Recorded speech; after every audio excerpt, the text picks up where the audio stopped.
Or am I on my road or your road? God, let patience make a perfect work with me. Let me not get stuck off on the rest stop because at that rest stop they praise my name. Because I stopped and started teaching. Don't let that be my heart. Don't let me do me like that. It ain't the Lord. It's you. So we're up to the point of what we're talking about tonight.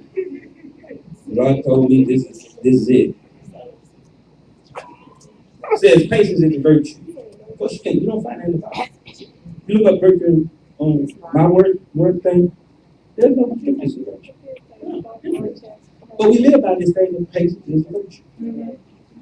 So how did we get there? How did this happen? Good principle, but it ain't in the Bible. Patience is in the Bible. Virtue is not. Somebody goes, so if it's not in there, why you want me to just do what I focus? So that's my only crazy question. Okay? There's a process to gain the virtue of patience.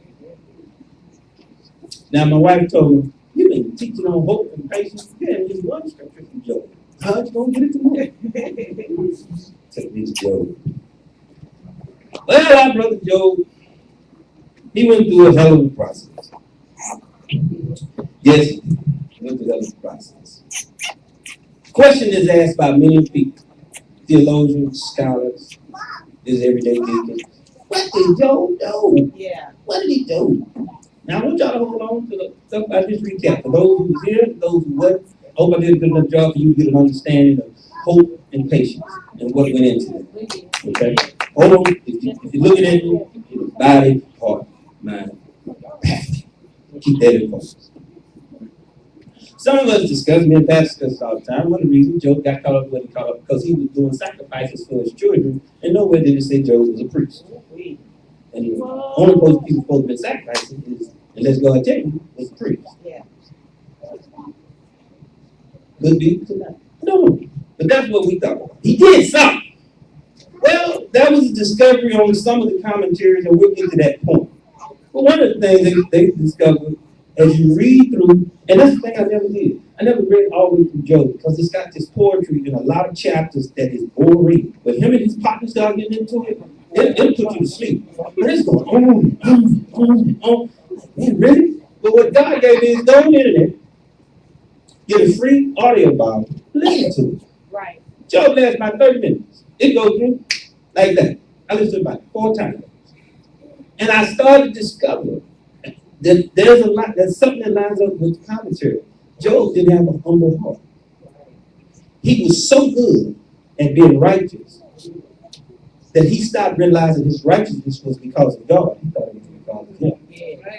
If you look at some of the stuff he said when he's arguing with them, his replies did not feed the poor. And then I walked by anybody that was unclothed. Did I do this? Man, hold up, pimp. Excuse me. Hold up, man. I blessed you when the devil showed up. You told me the head that I put a hedge around. I prospered your hand. And you will sit there and talk about the fact that you fed the poor, that you clothed the poor, that you took in the stranger. With what? My resources. Because the devil knew you prospered. Your hand prospered because of me. And so some of the commentary says his heart wasn't up. He was a righteous man. But he didn't have an humble heart because he got caught up once again in that perception. Job was working that thing. Then he started realizing, because he talks about when I walked in the city, the people would step back, even princes would drop their head and cover their mouth. They didn't want to speak around him. Even the princes and the kings would ask him about his wisdom because his wisdom was so great. He just going on and on how bad he was. Didn't I do this? Didn't I do that? Didn't the people respond this way? Now look at them. They spit in my face. They looking at me. My name is becoming a word of shame and all this other stuff. And I know the Lord is like, now notice, after the second chapter, you don't see the Lord till the 38th chapter. He says nothing. He just said that looking at him, listening to him. When he finally speaks, he speaks first to the younger guy. Oh my God. So the younger guy can talk crazy to all 3 of them. Oh, he comes. He's shit. but his heart wasn't humble. We got to be mindful that even though we are, as they say, our head is down and the ox is plowing and he's going forward and don't muzzle it, don't you lose your perspective. Come on now. But remember, God is holding the reins. That's right. I don't know how many of y'all are from the country, know about the country. See, you ride behind them oxes and them oxen. You know the ox is getting off because there's a line he's making with that teeth. Yeah. As long as he's focused on where he's going, that line is straight. When he gets a side, when they hit it. Oh, yeah, okay, let me straighten up. He's going, oh, that's true. He's beating at it. I know when he's out. That's God. He's sitting there. Come on. Out. I tell you, that'll correct you. Because you see, this is what the ox can't see. He can't see what's going on back there. Right. He has no idea that the line is off. Because all he knows is he's looking over this way. That's why they put the blinders on.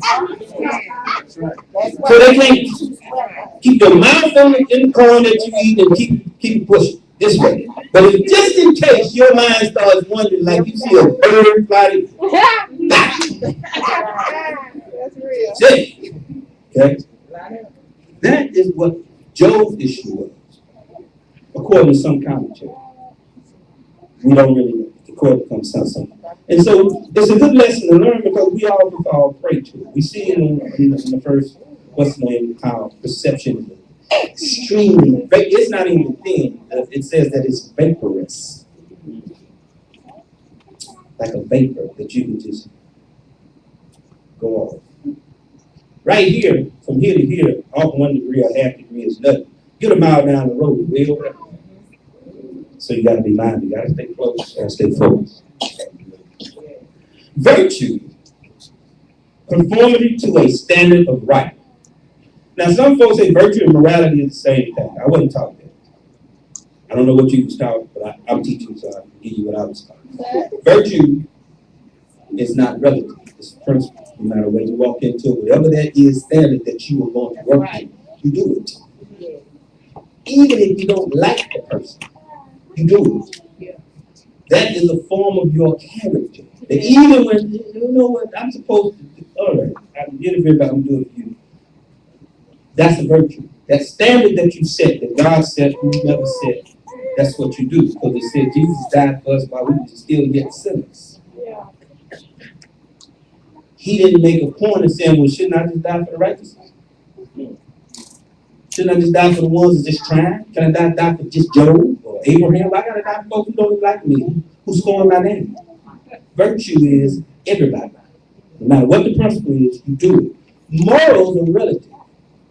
You're still moving toward conforming to a standard of right behavior, sanctioned by or operative on one's conscious or ethical judgment. Yeah. See, virtue ain't about the judgment, it's about what's right. Yes. Morals is about a judgment. That's how you can get pictures if you go back and look. You have pictures of the priest, whole congregation of people, and you look in the tree and somebody's hung and burned. There's folks sitting there with jars and fingers in them. And what the fuck? And you read the caption. First Missionary Baptist Church of Peoria, Illinois, at a picnic as they hung a black man and burned him. Now they're having a celebration. They left church to do this.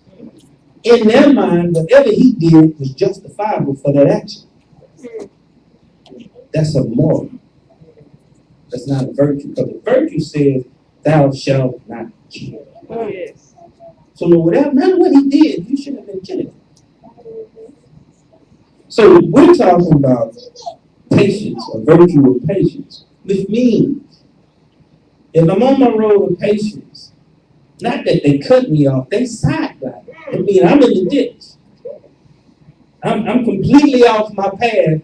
I'm next to it, but I got to get out and deal with this wreck. I don't jump out with guns blazing. I don't come across like Dukes of Hazzard across the front of the car. We going at it. No. You get out and you do what God would do, or what God is leading you. That's a virtue. You don't just be nice to the cat that because bumping above the traffic, he's giving out bottles of water.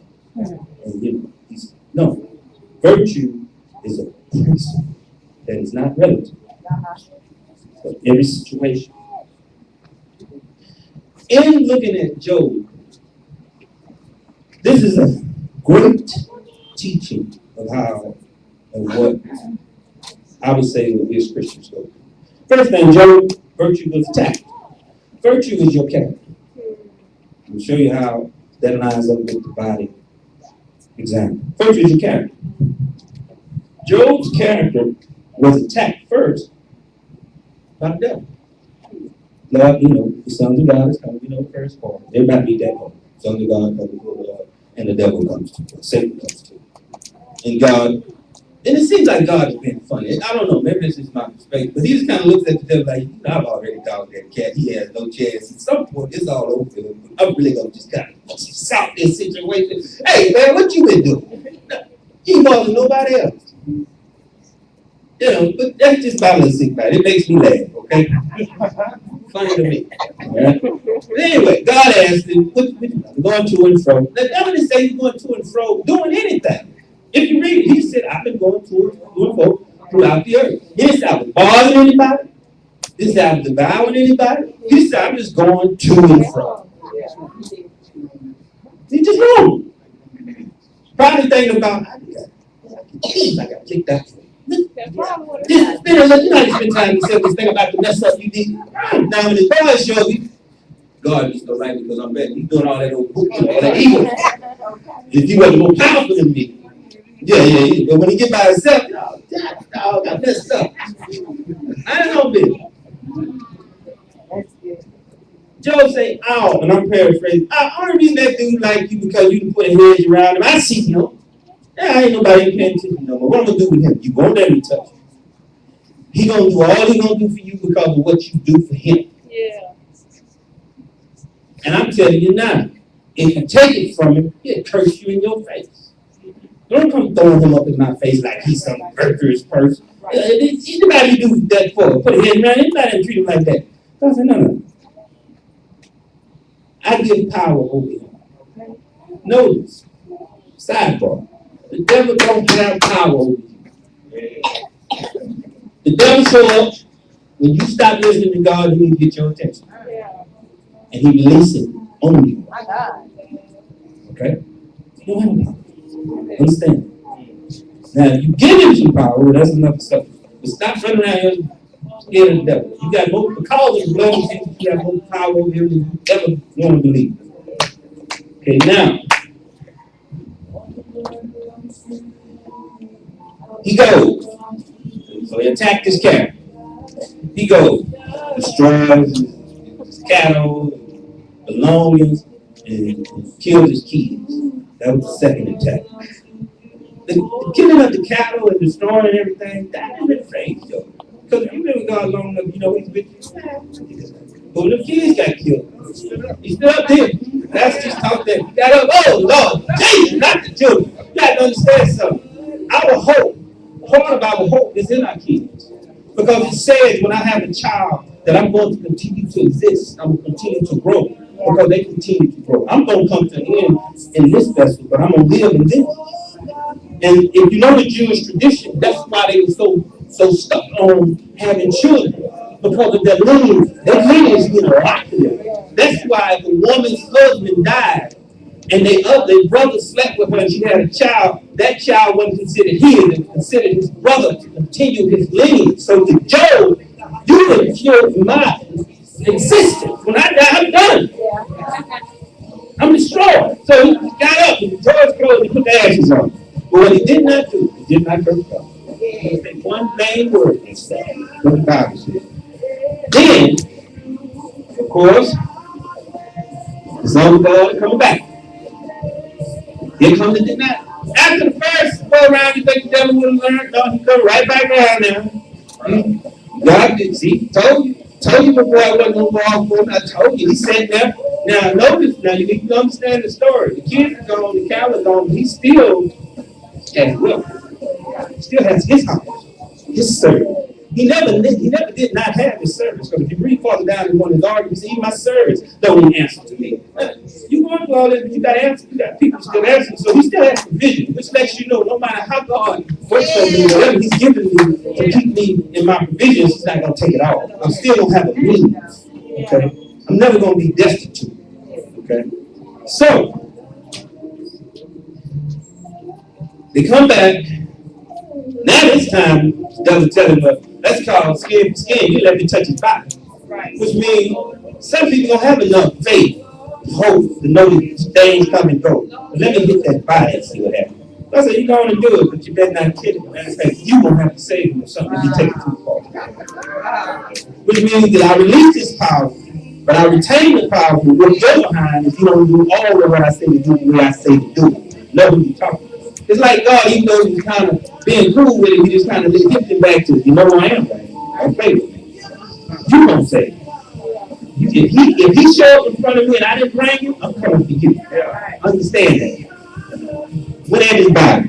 When he attacked his body. He attacked his body so much, and then the devil did something. He took it a little further, he put his wife in his face. His wife made it come talking sideways to him and talking bad to him. But even with that, Job maintained his character towards God. Even with that. Then there was the attack of his hope. In Job,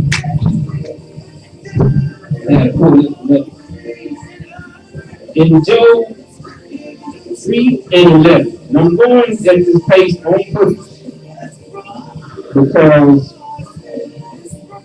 this virtue piece, look at how God wants to process and how he wants to utilize it. I need to make sure you understand. Hold on to the example of the Bible. In Job 3, 11-13, why died I not from the womb? Now Job is asking, why would I even born? By the time you get to the point you go through a situation, you don't even want to be here, you ain't got no more hope. Yeah.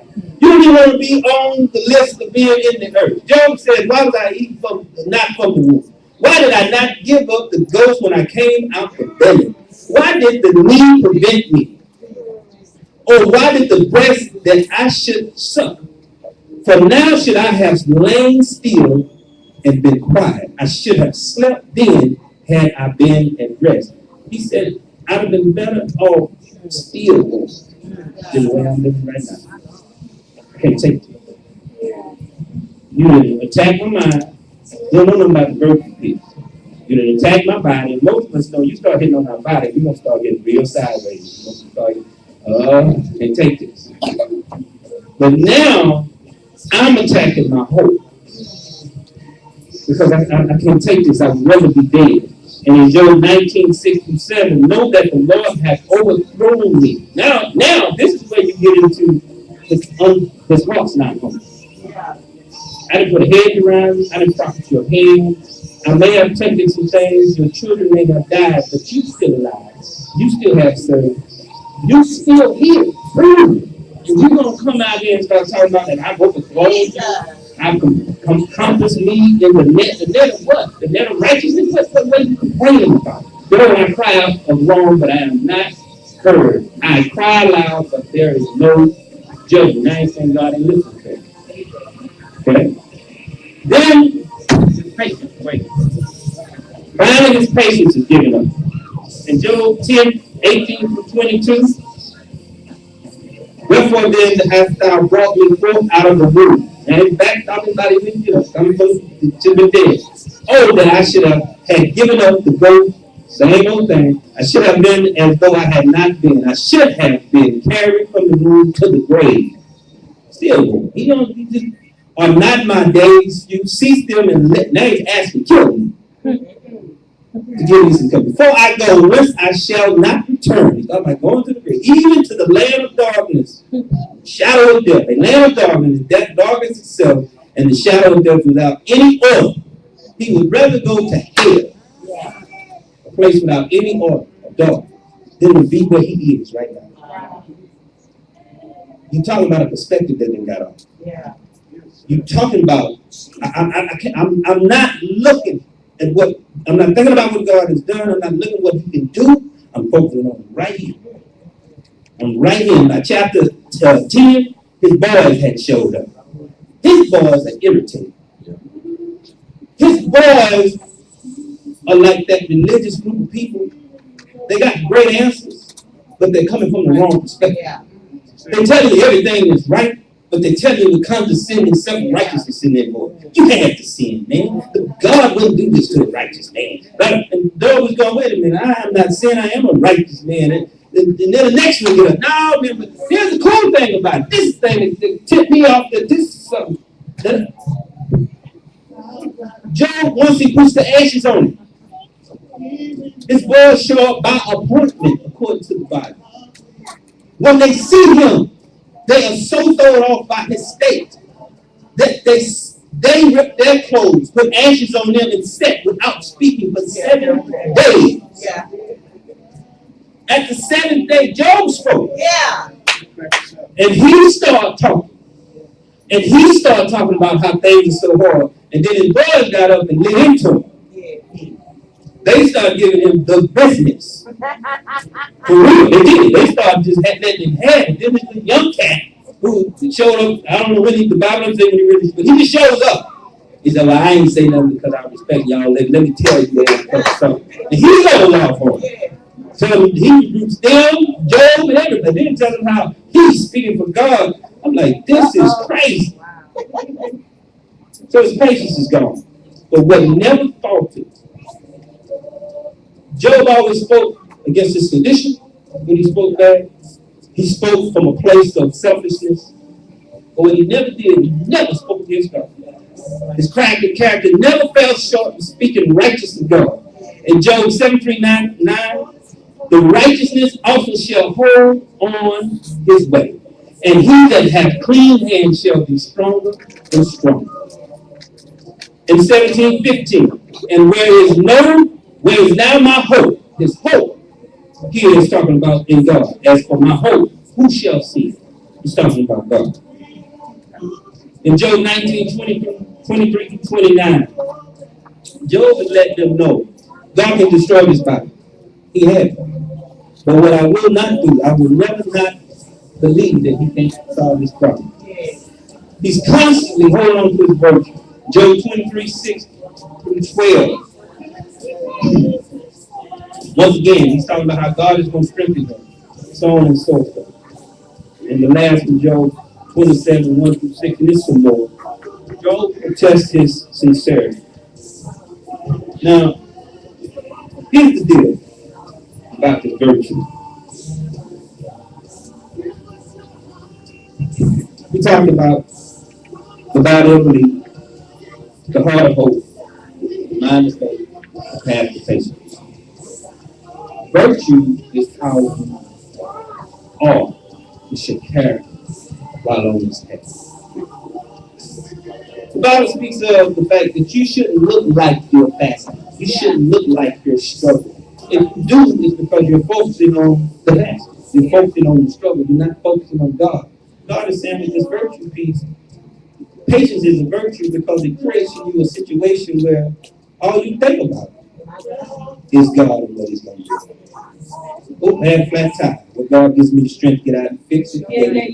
Fix it. Back in the car, get back on the road. Ran out of gas, but I got an AAA car. I used to didn't have a AAA car.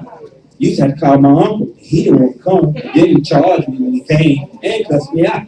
Now I got a AAA car. Let me call AAA. They're going to put $5 worth of gas in it. I'm going to get to the gas station, and I got some gas cards. Thank you, Lord. Just keep focusing. No matter what show up, well, at least I can focus on the positive. That's what virtue is. See, that's what patience does. It forces you to focus on the positive.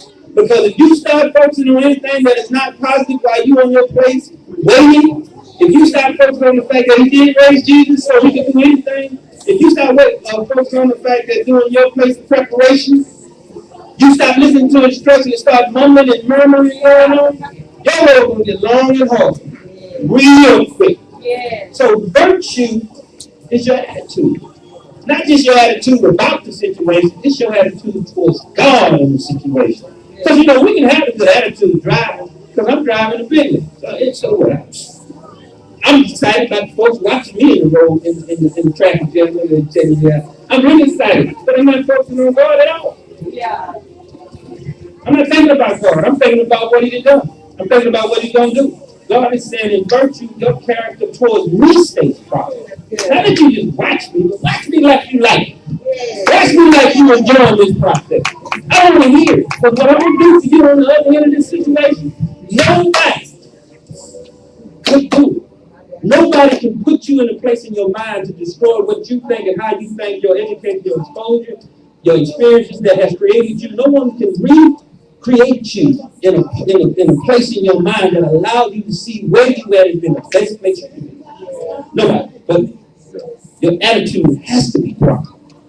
You say, I always give you an application. You have to self-check. Self-check I thought about with Stephen in the New Testament. Stephen was a righteous man, he did everything right. He even took on the challenge of, they called him a blasphemer, taking on Bill.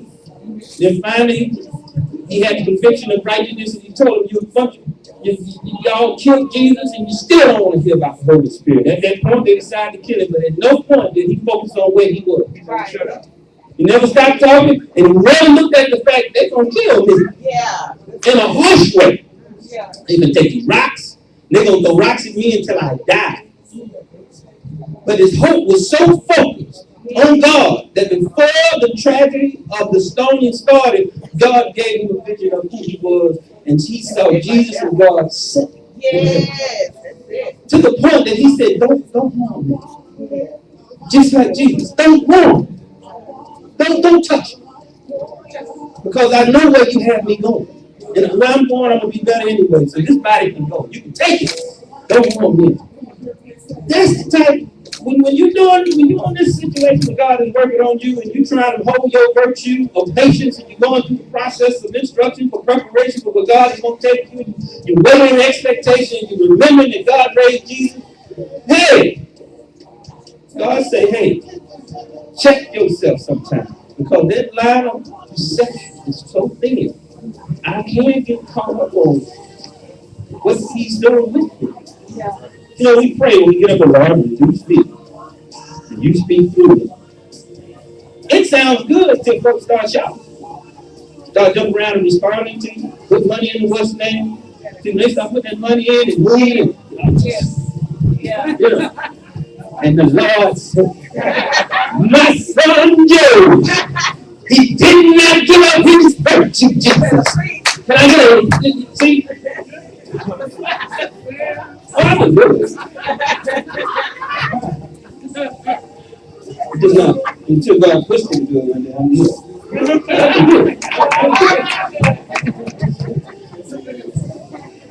I say, keep your not on your mind focus. Keep your attitude right for it. Your attitude right for it.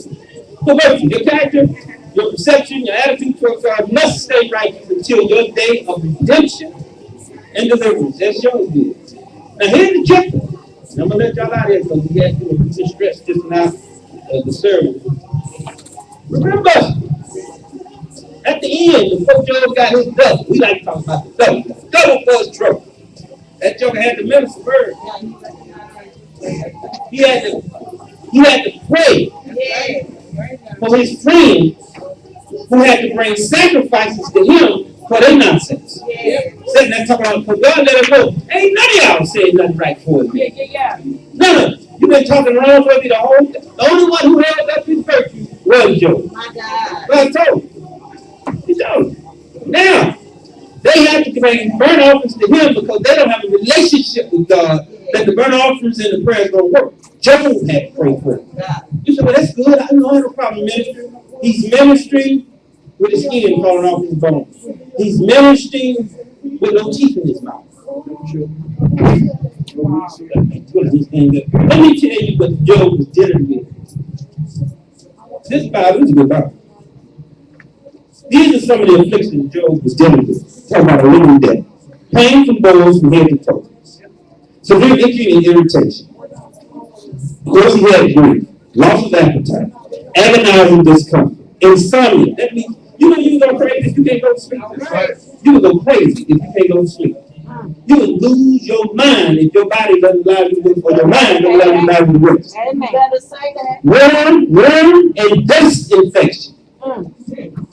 He had worms living in him, y'all. in it, on it, and moving around on it. Okay? Now, this is all still happening while he's praying for these people. I want you to understand what he's dealing with. Continue oozing of blood. That stuff stinks because it's dead cells. It's horrible. Halitosis. Is that the one that really bothers you? The worms didn't get it? Okay. Now we know what is the one. Decaying skin, so he's really stinking. Shivering up, getting back to shape. Severe halitosis. There we go. Teeth fell out, relentless pain, skin turned black. Get dead skin on. Raging fever. Fever. And of course, weight loss. Now all this is still on. And he's praying for people. He's praying so God don't put his hand on his friends. Now this is the same group. He spent days, man. You just and you to the point. Look, I'm gonna tell y'all one more thing. Y'all keep marking with this, please. Y'all please leave me the hell alone. Say it all. Stop. That group is the group he's praying for in this condition. And you talk about virtue. His character never fails. God say pray for him. No pray. He saved them from the faith that he went through while they was messing with him while he was in that faith. Can you do it? Can you really do it? Could you really make it happen? Now, I know, like Job said, I had faith before. Job told him, but now I see you. He didn't see him in the whirlwind, but in Job's eyes, that built my faith. And God claimed in the whirlwind to speak directly to me. Now, I really, so that's why he's in that position that he can pray. Because his faith was built. Okay? But think about the fact that when you get to your place on your road of preparation, some of the irritating people may be the same people that God sends back to you to get away. So they can be better. Now, think about it. They don't have to go through what you went through to get the word. Right. And the word is going to keep them from suffering. And you suffer for yours. Can you do it? Can you handle it? I know, right? All that while you still hurt. So virtue, the last part of this whole thing, is your attitude. Not just any attitude, but the one towards God. God don't want to hear, man, I'm paying tithes, I'm doing money, I'm praying, I'm doing devotion, I'm all the 10, I'm in on all the 10, I'm good on all that. I don't do this, I don't do that, and yet, what is this? Why are you picking at me? Now his boys never missed a meal. His boys never got a sore. Wow. Not a fever. Didn't lose no teeth. Breath never got stained. They had all their little idiots. They spent it all day fathering him. Yeah. They didn't lose no children. Didn't lose no cattle. This is what God told me. He said, now, if you think the people that was coming, his relatives, started coming once I showed up and started dealing with Job, you're wrong. I already had them on the way. His relatives, if you read it, was afar off. When Job's children and cattle was taken, his people was coming. God already had the blessing coming. But Job had to pass the test. And he had to repent for what they were from. So the last thing I'm going to say is, whatever you're going through, hold on to that body of faith. Make sure your heart is open. Keep pushing because you didn't get up. Make sure that heart of hope, make sure that mind focuses on God. And then while you're focusing on God, don't be looking at God like this boy. Don't pull the devil, you're going to do that because you are the creator. Some way, if whoever struck down on my side, I'll put someone. Don't do God. Every time you look at God, remember the small things that we said first. When I look at God and I see in my periphery that some two little kids got up that she woke up, that nobody starving. I don't care what's going on. Good day. Good day. Good day. I want it. I want it. They all got up, you got food, the lights on, you cool. I want it. You know what's going on? Well, you know, hey, company, this, yeah, all that happens, yeah, that sucks. God dog it, oh, yeah.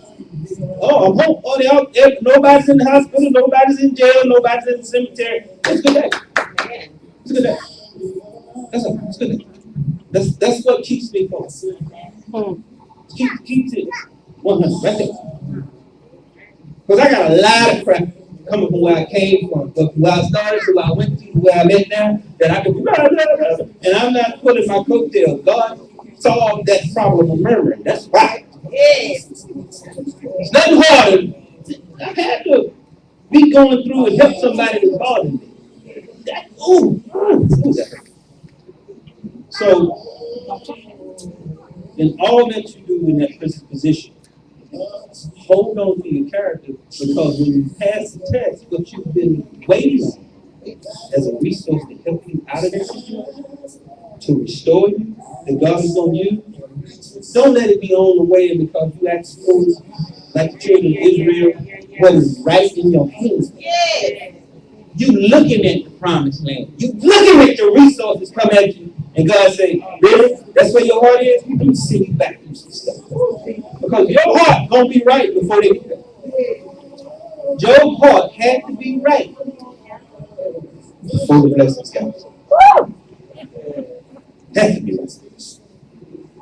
Okay? So that concludes the messages of hope. I hope I made it.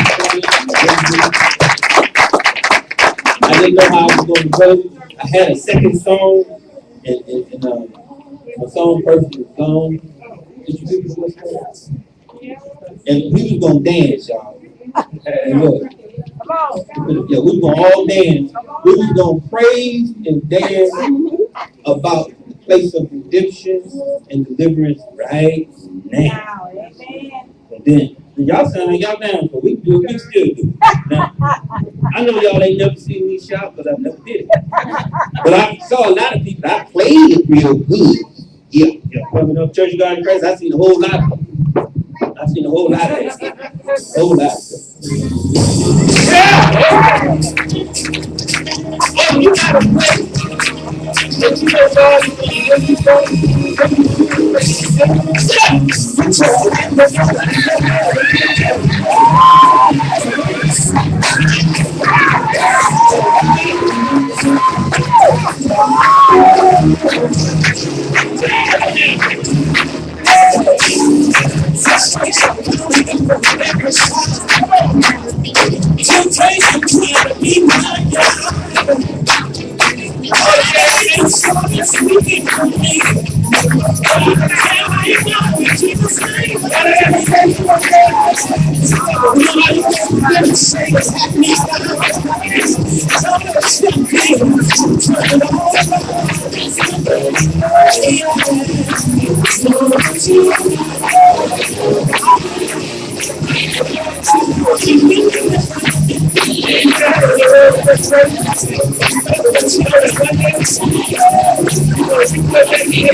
That's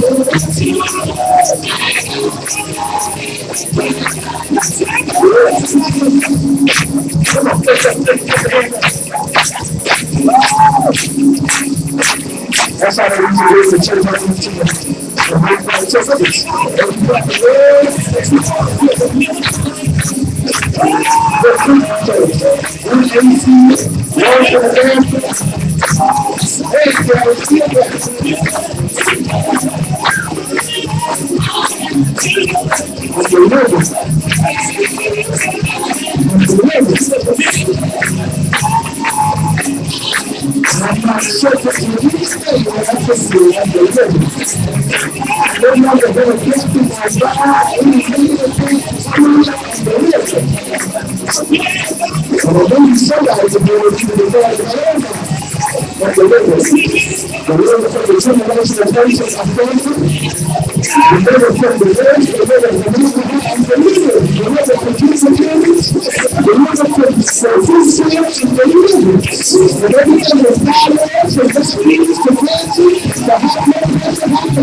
Because anybody in here who's never accepted Jesus Christ as your Lord and personal Savior, and that's a decision that you want to make on tonight. You say, you know what, I need it, I want to be delivered. Guess what? The first step of your deliverance is accepting Jesus Christ as your Lord and your personal Savior. Now, I understand that we had 2, 3 in the children's church and youth church to accept Jesus Christ as your Lord and as their personal Savior. The book of Psalms, it says, out of the mouth of babes and sucklings, he has ordained praise. If my babies can do it, not my babies, if my children, they growing up, the children can do it. Accept Jesus Christ as their Lord and their personal Savior. Well, then surely it should not be too difficult of a decision for an adult. It is the same one, the same God, that we'll all have to answer to and stand before. My next appeal is very simple. If you want to join this church, let me change that. If you need to join this church, you need to. Because wanting and needing is something different. You may want pizza, but you need to eat. And if beans is what's available, then that's what you eat because you need it and do what you want. So if you not want, but need to join this church, and here's why, to be connected to a ministry that you can mature in and grow in. That's it. And you can mature and grow in. God did not deliver you from whatever He delivered you from for you to be stagnant where you are. This is about spiritual growth and spiritual maturity. So if you need to join this ministry so that you can mature, because guess what? God has a lot more that He wants to give to you. I got a lot that I want to give my son. Some of it I can give it to him now, but with some he's going to have to mature and grow into. He had on my sandals today and said, Dad, I can fit them. I said, no, son, they feel too big. But as you grow, keep growing. You'll be able to get into everything that I have that you like. You need to join this church so you can mature and grow. And the rate of it, so we can get you going. Salvation, where you at? Well, come on, let's celebrate God.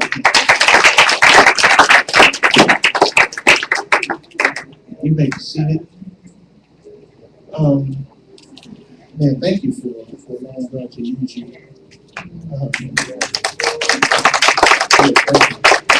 Allowing God to speak to this system. Y'all got some good notes. Y'all lucky we wouldn't tag you. We'll still be going on. Man, I 10, you take it night, man. Well, I thought you was finna jump on that train. I was good right there. Well, you had me right. I was woo. Because you become subject to whatever's going on in those towns. Ain't where you supposed to go. So I'm subject to some stuff that you know that can go to somebody.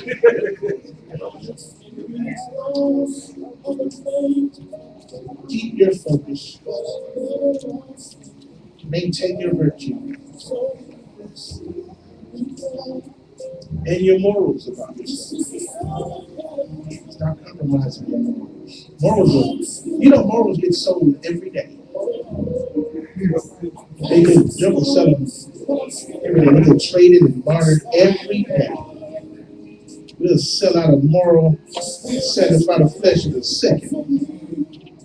Keep your morals. You were raised right. Or even if you were raised wrong, you learned right. Keep doing right. We're up to the point in our service where it is offering time.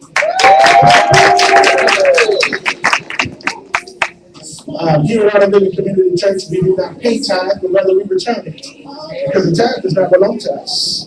And you can't pay me money that you owe me. You can just give it back to me because it ain't yours. The tithe is 10%. It's a dime out of every dollar out of every 10, all that kind of good stuff.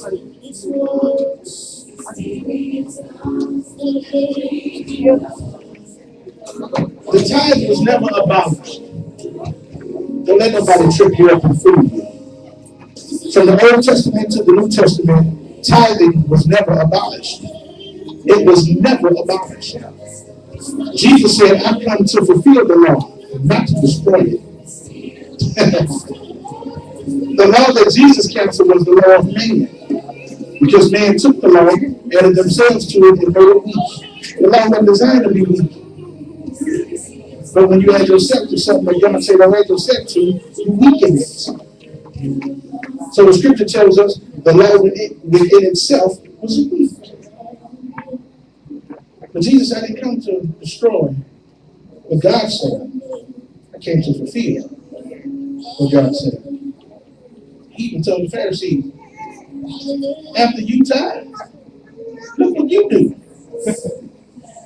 You don't do this and you don't do that. So they were still tithing even in the New Testament. Since the tithe was not abolished, we still follow the principles and the rules of the tithe. Now here's the problem. If you do not tithe because you don't have a church, you're in trouble. Not with me, but with God. Okay? If you have a church home and you do not tithe, you're in trouble. Okay? If you have a church home and you do tithe, but you don't tithe first, you're in trouble. Now, what that trouble is, I have no idea. That's between you and the Lord. I just know what the Bible says. How He wants it. He don't want it second. He wants it first. I'm going to preach on that this year. The second way to be given is that of the offering. The offering, there is no predesignated amounts, but the Lord lays upon your heart to give. Now, we got a good word in this place on tonight. I didn't realize how spoiled we really were until we went past 8:45, went past 9 o'clock. I'm still up. I'm in there. I'm watching other people get fidgety and trying to figure out, will you take your breath? Can I walk out there? Can I? That's what it was. Hour 15. That's what we used to. But man, I've been in concerts that ran over. I've rented movies that was longer than I thought it was. I went to movies that was going, and I stayed there and up and bought popcorn. I know that I bought a ticket, but I spent $40 on popcorn for me and my family playing too. And to say I paid for it. Okay, but I didn't realize how small we were until tonight. That was a good word. I hope you wait to hear it. That was a good, solid, anticipated word. I looked up expectation and anticipation as you were preaching. Anticipation is because something happened beforehand, I know what's going to happen. I'm just anticipating that moment. Expectation is I already know, but I know that something is great going to happen. But there was no previous. Then I looked up virtue. Virtue is a quality. It's a beneficial quality of power. Right. It's how Merriam-Webster described it. Noah Webster described it different, but Miriam said it just a little bit different. It's a beneficial quality of power. Tonight, I received the beneficial quality of power in the word that you taught. Come on and celebrate that. The next one we give is our Pastor Love Offering. Tonight, Pastor Honey preach. Put your love offering in that box right there. I say Pastor Love Offering. Sow into that word that you receive. Okay? Last but not least, the way that we give is out of our children's ministry. This is the YOLO bucket. I got to get y'all another one because I need this at home. I keep running out of water. But it's the YOLO bucket. We support our children's ministry, our youth ministry, our teen ministry, from elementary all the way up to high school. We support the ministry. Every third Sunday they have a service called YOLO, You Only Live Once. Who are you living for? Whom are you serving? And that's how we do that by this right here. I don't allow them to take up an offering in their service. Only thing I want them to do is focus on the word. We'll take up the offering in this service and we will support that service right there. If you need a prayer offering envelope, raise your hand. If you need a prayer request card, please fill one out. I pray over them. I don't care what it is. I'm going on vacation tomorrow. Fill out the prayer request card. I'll cover it tonight. I promise you I will. I'll cover it tomorrow. I'll cover it Friday. I'm not going to leave you uncovered. I'm vacating the city of Houston. I'm not vacating my responsibility from the Lord. Amen. Everybody ready? Put you in the hands of Deacon, everybody's favorite deacon. Everybody do it. Does everybody have a chance to fill out an offering card? Okay. We're going to ask that this left side please stand and follow the direction of your shaker.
I ask everyone to stretch their hands towards the receptacles.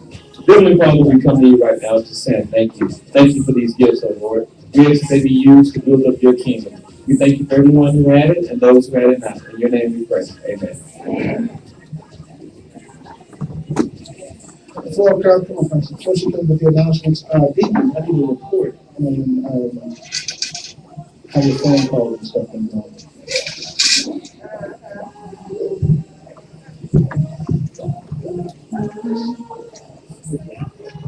Announcement. Attention all ministers, there will be a brief meeting immediately after service tonight. Thanks, Pastor Herman. Elder LaRonda Thomas will be ministering at a revival calling all prodigal sons tomorrow, Thursday, June 28th, and Pastor Herman Thomas this Saturday, June 30th, at Houston Praise and Worship Center, located at 3802 Live Oak Street. Contact number 713-526-8141. Please go and support this man and woman of God as they minister to the masses. If you can, please keep them in prayer. Attention all leaders. There will not be a meeting this Monday, July 2nd. Attention all members. There will not be a Wednesday Bible study, July 4th. Parents, we are taking the kids to SeaWorld. We need you to sign up on or before July 4th, preferably before, since we will not be here on July 4th. If you don't sign up by the deadline, your child will not be able to attend. The first non-refundable deposit of $50 is due July 8th. Also, the events ministry is seeking help with a car wash that will assist the kids' SeaWorld trip for those of you that are interested. See Deacon Valerie after service immediately. Ladies, prepare yourself for SWAT's second annual Chat and Chill. Wailing Women, Saturday, July 21st at 9 a.m. at the Hilton Hobby Hotel, located at 8181 Airport. Breakfast will be buffet style. Guest speakers are Pastor Cassandra Scott, Pastor Paulette Thomas, Evangelist Jackie Hill, Nicolette Hines, and Cynthia Patterson, and praise dance by Fresh Wind. Tickets are $40 and will be available this Sunday. Don't forget, this is a sundress and hat affair. Purchase your tickets early and let's the praise begin. Amen. Amen. If you have not put your name on the LL birthday list, see me after service. Those members who miss a service and just want to revisit LL services, we're streaming live at ustream.ll.tv, LL Ugly 09 channel and church YouTube page. Members can go to Ustream and to YouTube and watch church videos of Bible study and Sunday services. LL users on Facebook can now join our LL page and get all the latest updates, including videos from past church services. CDs are available for only $5. Weekly fellowship, intercessory prayer, Sunday 8 a.m., Sunday service 9 a.m., and Bible studies on Wednesday at 7 p.m. Wednesday brain teaser. What reason did Adam give his children when they asked him why they no longer live in the Eden?